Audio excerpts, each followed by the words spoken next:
Bem-vindo a mais um vídeo do nosso canal. Meu nome é Viviane Macedo. Hoje eu tô aqui especialmente para falar sobre o tema do vídeo sobre o mestrado do Hernani, que vocês me pediram lá no Instagram. Vamos contar tudo para vocês, como foi todo o processo, mas desde já, não esquece de deixar o seu like e se inscrever no nosso canal, tá bom? Vem comigo!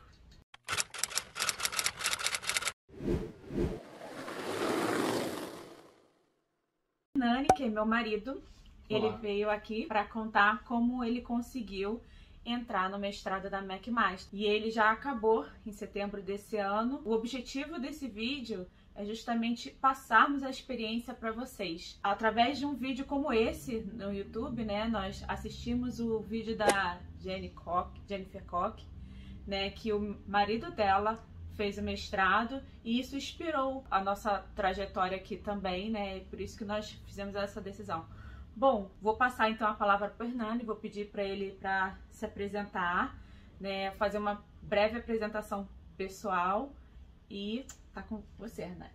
Olá, tudo bem? Meu nome é Hernani. Meu marido. Sou esposo da Vivi. Eu vou perguntando então, qual foi a sua área de mestrado na McMaster? Bem, minha área de mestrado na McMaster foi System and Technology. É uma área voltada para a indústria 4.0, um background muito forte na área de inteligência artificial, tá? Redes neurais, deep learning. E qual foi a sua formação no Brasil? Minha formação no Brasil é engenharia elétrica. Anterior à engenharia elétrica eu tenho tecnólogo em sistemas móveis celulares e um curso técnico de eletrônica também. E como foi a sua ideia de começar o mestrado na McMaster? Na realidade, eu não tinha essa ideia de realizar o mestrado aqui no Canadá. A minha ideia era cursar um college de pós-graduação na área de Big Data. Em função das adversidades, né, a pandemia chegou, a maioria dos estabelecimentos fecharam aqui no Canadá, inclusive o college. Tivemos muito problema para conversar, para conseguir qualquer tipo de informação, quando começariam as aulas, enfim. E no college eu deveria estar cursando esse curso de Big Data em maio de 2020. Houve um atraso por conta da pandemia e eles postergaram para julho, e depois julho não ia acontecer, enfim. Era uma confusão muito grande, não tinha a informação certa, eu não conseguia falar com as pessoas dentro do college, ninguém estava trabalhando, ninguém tinha telefone. E-mail raramente era respondido e era muito complicado. E aí, a partir desse momento, surgiu uma necessidade. Eu conversei com a Viviane. Viviane, eu vou buscar outra coisa, porque não faz sentido pagar muito caro para estudar num college e o atendimento ao aluno muito ruim. Foi quando a Viviane viu, através da página da Jenny, né? Isso, foi o que canal o marido dela estava estudando na McMaster. Eu fui dar uma olhada, entrei na página da McMaster e me apaixonei pela universidade, né? De verdade me apaixonei, porque lá eu encontrei o curso que era a minha cara, de verdade, esse voltado para a indústria 4.0, inteligência artificial. Era o curso assim que eu falei, Viviane, esse curso sou eu, totalmente eu. Eu ia cursar o college aqui de forma bem, vamos dizer, superficial, bem feliz. O mestrado foi uma coisa maravilhosa em termos de conteúdo, do curso. Até a própria posição da universidade aqui no Canadá, né, ela está pautada como a 6ª no Canadá, se eu não me engano, aqui em 2021. Ela é uma universidade bem disputada, né, tanto dentro do Canadá como quem vem de fora. Né, a disputa é muito grande, tem uma concorrência muito grande para entrar. Foi bem interessante porque quando eu comecei a pensar, pô, vou tentar o mestrado, mas eu não tinha nenhuma pretensão de conseguir alguma coisa. Eu falei, vou tentar, vamos ver o que sai. E aí começa o processo, né? O processo seletivo. E o primeiro processo seletivo é assistir as lives, né? De verdade, eles fizeram lives, apresentaram os cursos. E eu lembro que eu conversei com um senhor lá que também era professor, não me recordo mais do nome dele. E eu expliquei para ele que eu tinha experiência de bancada, eu soldava, eu tinha experiência na área de telecom, eu mostrei meu currículo. Ele adorou o meu currículo. Ele falou, você tem muita experiência, você seria um ótimo aluno aqui para a universidade. Mas não tive nenhuma indicação, não tive nada para entrar. Né? Ele só me indicou um setor chamado WBUF e eu conversei com esse setor. Tá? A partir desse momento começou uma série de provas. Né? Uma delas foi a prova de inglês que eu tive que fazer, né? Nós estávamos cursando o ILAC aqui para melhorar a nossa proficiência na língua inglesa. Deixa eu só pedir para você, amor, falar uma parte. Quais foram os requisitos que mais pesaram para você entrar no mestrado? Primeiro foi a prova de inglês. A nota é bem alta, é a nota exigida. Qual a média da nota? A nota, se eu não me engano, eu não lembro, eu não me recordo com exatidão, mas se eu for comparar o score... De 1 a 10. De 1 a 10 seria 8. 8, isso, é 8, isso. Mais ou menos assim, de 1 a 10 seria 8, o score que eu tirei foi 120, mas ele comparado à nota 8, se não me engano, 8. Do IELTS. É bem exigido, porque é importante você ter uma boa proficiência, tanto no inglês, tanto no listening como no speaking, né? Você precisa se comunicar, né? Principalmente nesse nível de educação. E você também estava fazendo pós-graduação também, né, nessa área, lá no Brasil. Eu iniciei. Isso também ajudou bastante. Eu até esqueci, mas eu estava cursando pós-graduação em Big Data lá no Rio de Janeiro. Não terminei o curso em função da nossa mudança para o Canadá. E uma coisa também que eu acho interessante o pessoal saber, né, é que o Hernani fez a universidade dele, Engenharia Elétrica, na Universidade Estácio de Sá. E muitas pessoas, né, no Brasil, elas têm um certo, né, preconceito em relação a essa universidade. E aqui, com as notas, foi super bem aceito, né? Então, o curso de Engenharia Elétrica ele não foi fácil, porque a maioria dos meus professores lá na Estácio de Sá, eles eram professores do IME, né, do Instituto Militar de Engenharia. Então, o curso de engenharia que eu fiz lá foi um curso bem puxado, né? Graças a Deus, muito bem elaborado até. Tive um CR muito bom, tá, na universidade. O meu CR, se eu não me engano, foi próximo de 9, mais ou menos isso, próximo de 9. Né? E isso ajuda muito, né, para entrar no mestrado. E a McMaster exige pelo menos o CR 8,5 para poder entrar, né? Se tiver menos do que isso, ou se repetiu alguma matéria, né? Alguma coisa, se repetir não entra, eles não deixam, esquece, né? Eu nunca repeti nada, em nenhum momento da minha vida eu nunca repeti nada. E o meu CR era bom, então isso contou muito como um fator positivo. Isso também é um critério de seleção na McMaster. E aí depois disso, tem, além da prova e desse critério de seleção, que é o transcript, que é o histórico escolar, né, que é feita toda uma avaliação do histórico escolar, tem a avaliação curricular também.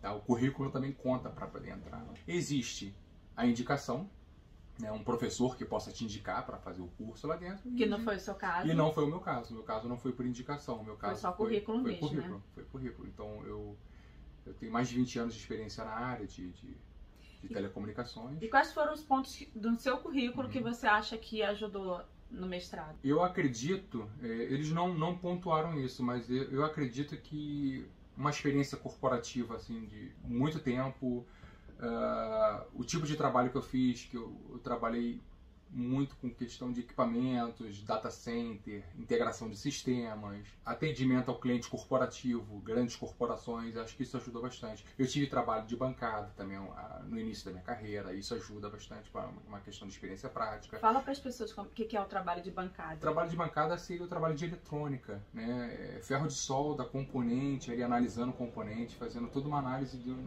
numa placa de circuito eletrônico, né? E eu também tive trabalho voluntário nesse sentido, né?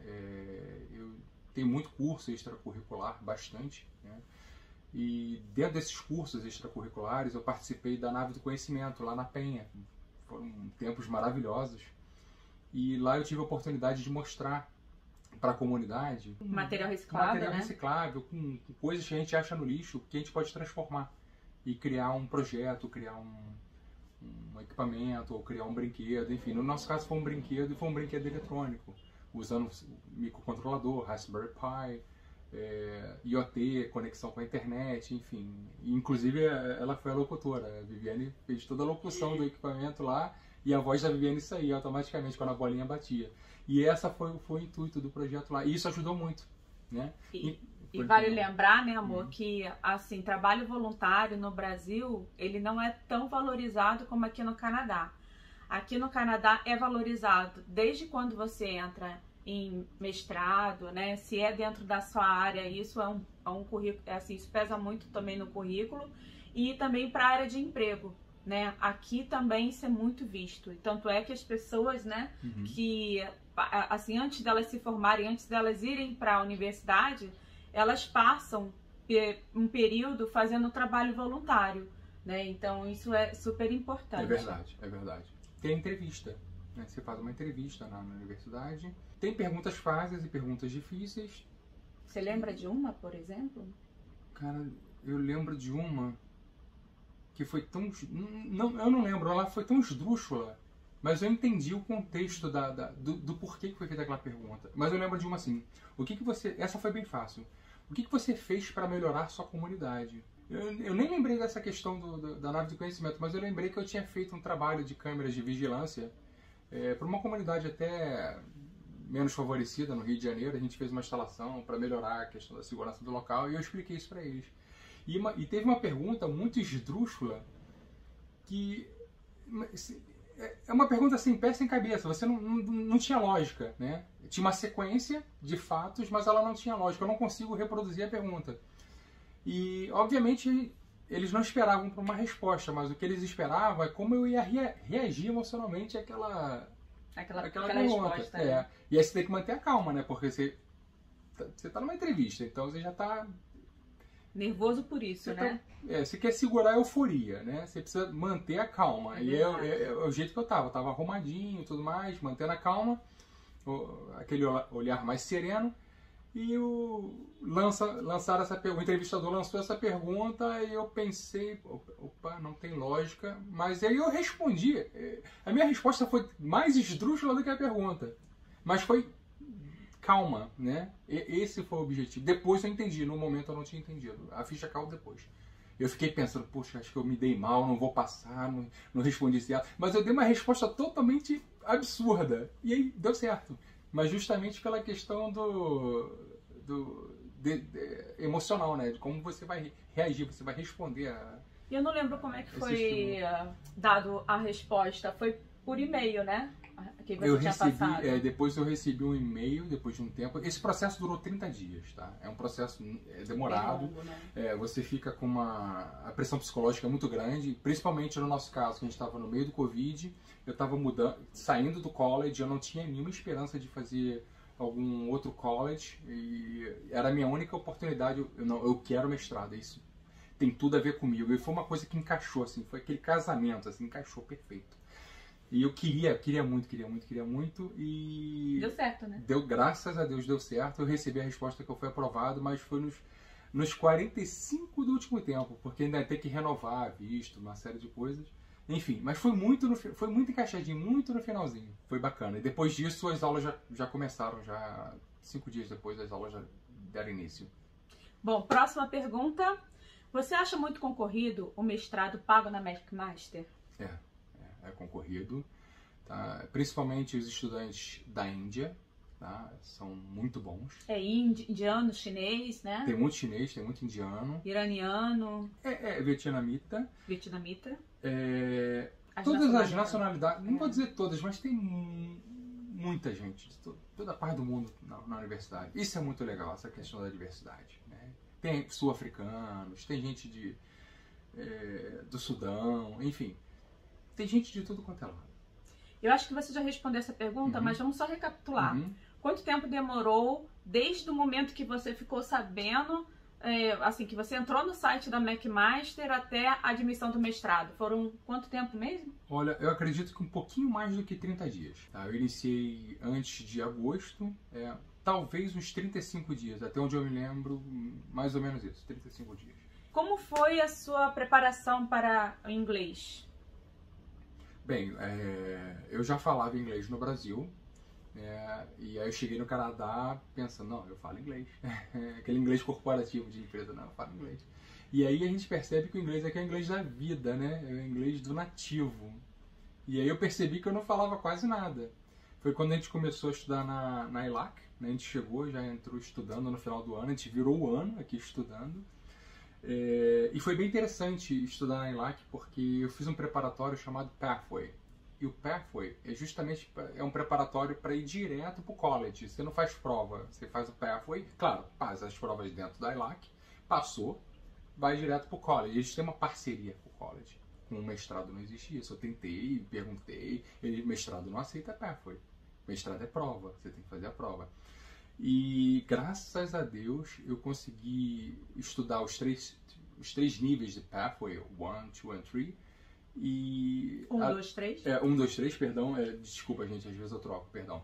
1, 2, 3. E além disso, eu estudei inglês por fora, né? Mas o Pathway ele me deu muita base no TOEFL para questão da escrita, do speaking, né? Para poder falar bem, enfim, do listening também. A gente teve muito treinamento no ILAC, ele é muito lúdico, é muito bacana, eu recomendo. A experiência é muito boa, principalmente a parte presencial.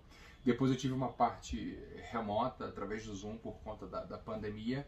E eu também busquei cursos extras de inglês no Reino Unido e outros cursos que eram gratuitos, mas eles apareciam, a gente ia pegando e ia estudando justamente para conseguir melhorar o nível de inglês. E, gente, é muito importante fazer essa preparação, nós recomendamos bastante, né, Hernani?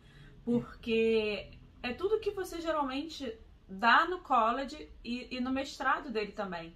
Sabe, apresentação de grupo, dinâmicas, você conseguir elaborar, né, redação, né, a forma correta, isso também foi muito importante. Isso também me ajudou bastante também até no próprio mercado de trabalho aqui, né, na questão da preparação do mercado de trabalho. Então, assim, a gente super recomenda. É um pouquinho caro, não é barato, mas agora vocês têm a opção de fazê-lo online. Nem precisa vir por Canadá, né, para poder estar fazendo isso. Então, isso é uma vantagem. Nós, no início, precisamos, né, Hernani? Nós não tínhamos essa opção. A organização da redação deles aqui é diferente do que eu estava acostumado em português no Brasil. Né? Eles são bem organizados nesse sentido e as ideias elas se organizam por sentences, frases. Né? Isso. Você coloca uma sequência de frases que vai te dar uma sequência de parágrafos, enfim. É um pouco diferente, mas é interessante para organizar as ideias, né? E qual foi a duração do seu mestrado? Então, o meu mestrado é um mestrado de 2 anos, mas como eu sou estudante internacional, eu fiz um mestrado comprimido em 1 ano. E o nível de esforço é bem maior, porque você estuda o dia inteiro, né? Você tem as aulas, obviamente, terminou a aula, continua com os assignments, provas e papers para ler, para redigir, enfim. Tem muito trabalho para fazer no mestrado e foi 1 ano assim, direto. Nem deu para trabalhar, né? Não, é impossível. Eu tentei trabalhar, eu tenho... É muita atividade. Dentro do visto do estudante, a gente tem essa possibilidade de trabalhar, mas eu não conseguia. Eu tentei de verdade. Inclusive, eu tive que recusar uma proposta para uma empresa norte-americana. É verdade. Eu estava numa negociação bem interessante, mas eu tive que recusar por conta do mestrado. E seu mestrado, ele foi profissional ou foi acadêmico? Esse mestrado que eu fiz, ele é o considerado mestrado profissional no Brasil. Né? Ele é um mestrado mais voltado para o mercado de trabalho, mas o nível de educação é o nível de mestrado, que eles chamam aqui de nível 700, né? É o nível de mestrado. Você pode explicar para o pessoal a diferença do mestrado profissional e acadêmico? Então, o mestrado profissional, ele é baseado em projeto ou entrega de assignments ou projetos internos, né, dentro da sua grade curricular, que foi o meu caso. Então, nós realizávamos projetos, entregávamos os trabalhos, redigíamos alguns papers, revisão de papers também. O acadêmico, até onde eu entendo, ele é um mestrado mais baseado em tese, né? Você cria a tese, defende a tese frente a uma banca. Aqui no Canadá, diferente no Brasil, tanto profissional quanto acadêmico, você não precisa entrar com uma linha de pesquisa. Você desenvolve durante o curso, tá, galera? Pelo menos é assim na McMaster. Nesse caso, no meu curso, a gente tem a opção de entrar no que se chama de Project Based. Você trabalha para alguma empresa, alguma incubadora, algum projeto local, né? Tem muitas empresas, a Tesla, a Nokia, se não me engano, eles têm laboratórios lá dentro. Você trabalha dentro daquele projeto, desenvolvendo algum trabalho, alguma inovação, alguma pesquisa nesse sentido, né? E como é que é o visto de estudante para quem faz mestrado nessa área? Então, o visto de estudante não é só para mestrado, é para todo mundo, tá? O visto de estudante aqui é o seguinte: entrou para estudar no Canadá, o estudante ele tem direito a trabalhar 20 horas em qualquer empresa, estabelecimento, por semana, tá? 20 horas semanais, ou 40 horas se for dentro da universidade. Na universidade você pode trabalhar mais, mas só dentro da universidade ou dentro do college. E no caso do spouse, a esposa, a Viviane, ela ganha o direito de trabalhar 40 horas.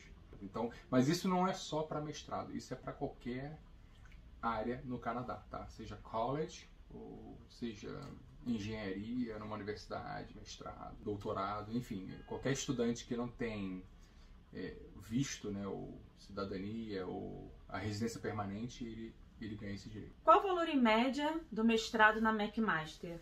Ele é mais caro ou mais barato do que o college? Ele é um pouco mais caro, se eu não me engano.